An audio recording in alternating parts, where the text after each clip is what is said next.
11واں واجب نماز میں ترتیب ہے. نماز کے اندر ترتیب واجب ہے. نماز کے تمام واجبات کو مقررہ ترتیب کے ساتھ انجام دینا واجب ہے. آگے پیچھے کرنا حرام ہے. نماز میں تکبیر کے بعد مثلا قرأت، پھر رکوع، پھر سجود، تشہد، سلام تک جس ترتیب سے بیان کیا گیا ہے افعال نماز، اذکار نماز اسی ترتیب سے انجام دینا واجب ہے. اگر جان بوجھ کر ترتیب کو بگاڑ دے، خراب کر دے، مثلا پہلی رکعت میں، دوسری رکعت میں حمد سورہ میں ترتیب کو خراب کر دے، پہلے ایک سورہ پڑھ لیں سورہ حمد کے علاوہ، پھر سورہ کے بعد سورہ حمد کو پڑھیں، تو یہ باطل ہے. نماز خراب ہو جائے، نماز باطل ہو جائے گی. پہلے سورہ حمد پڑھنا چاہیے، اس کے بعد کوئی دوسرا سورہ پڑھنا چاہیے. تو یہ اس ترتیب سے. اور اسی طرح سے رکوع پہلے ہے اور سجدے بعد میں ہے. پہلے رکوع انجام دیں اور اس کے بعد سجدے بجا لائیں.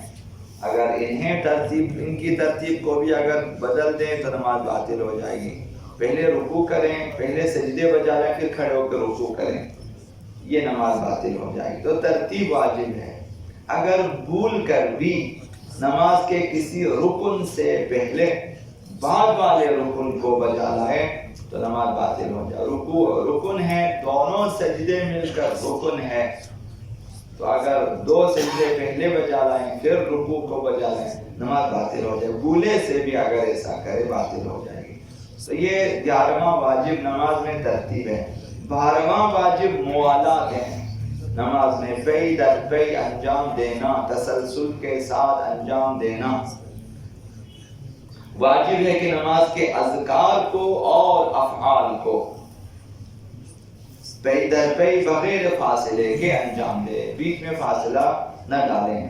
نماز کے اذکار میں آپ کی خدمت میں عرض کیا، قرأت ہو یا تکبیر ہو مثلا، یا تسبیحات اربعہ ہو، یا ذکر رکوع ہو، ذکر سجود، انہیں مسلسل پڑھنا چاہیے.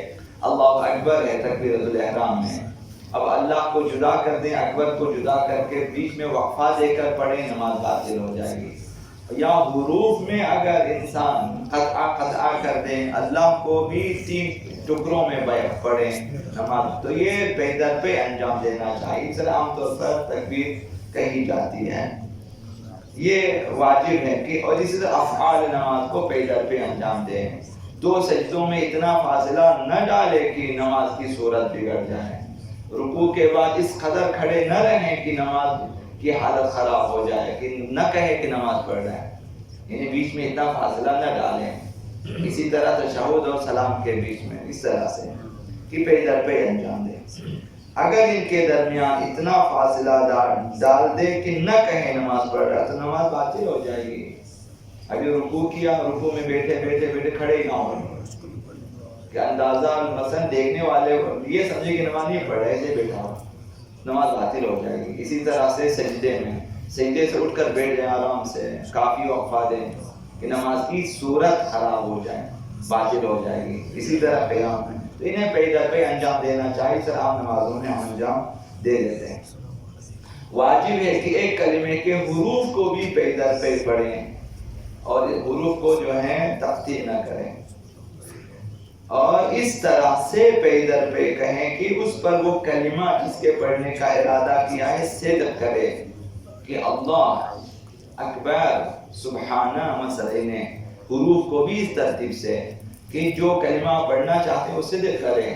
اگر اتنا فاصلہ بیچ میں آ جائے کہ وہ اس پر وہ کلمہ سبحان، اکبر، الحمد صدق نہ کرے، نماز باطل ہو جائے.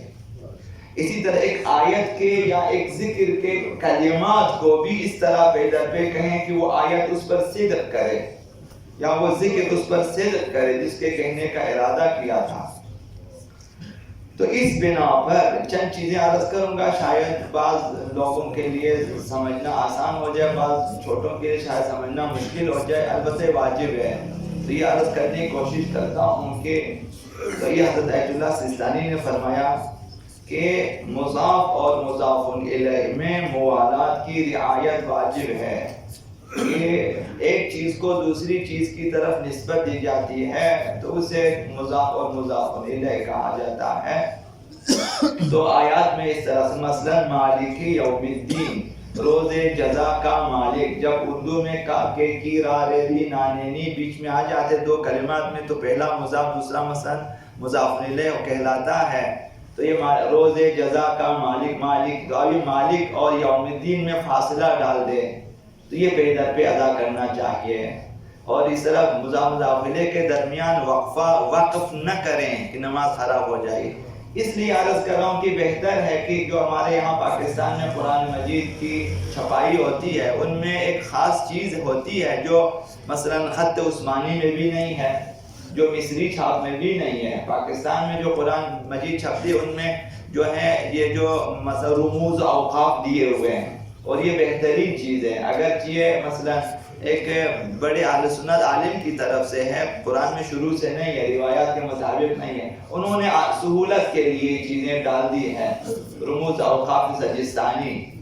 تو یہ بہت اچھا ہے کہ کہاں پہ آپ کو رکنا ہے کہاں پہ نہیں رکنا تاکہ غلطی نہ ہو جائے. مضاف الیہ کے بیچ میں انسان وقف نہ کرے، صفت موصوف کے درمیان انسان وقف نہ کرے، جار و مجرور کے درمیان وقف نہ کرے، اسی طرح فعل فاعل مفعول ان کے بیچ میں وقف نہ کی صورت بگڑ جاتی ہے، معنی بگڑ جاتا ہے.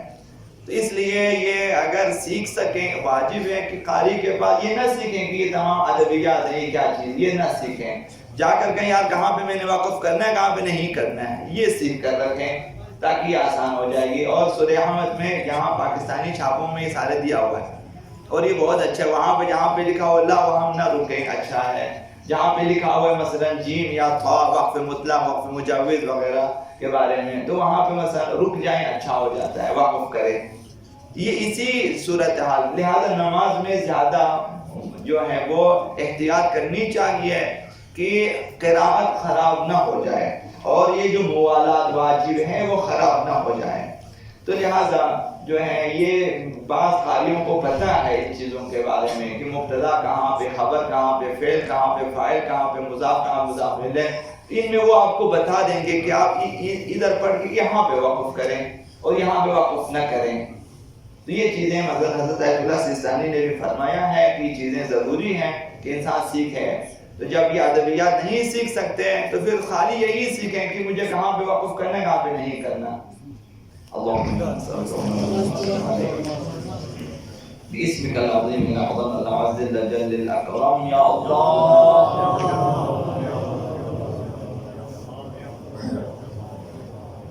يا الله يا رحمن يا رحيم يا مقلب القلوب ثبت قلوبنا على دينك اللهم نور قلوبنا يا الله.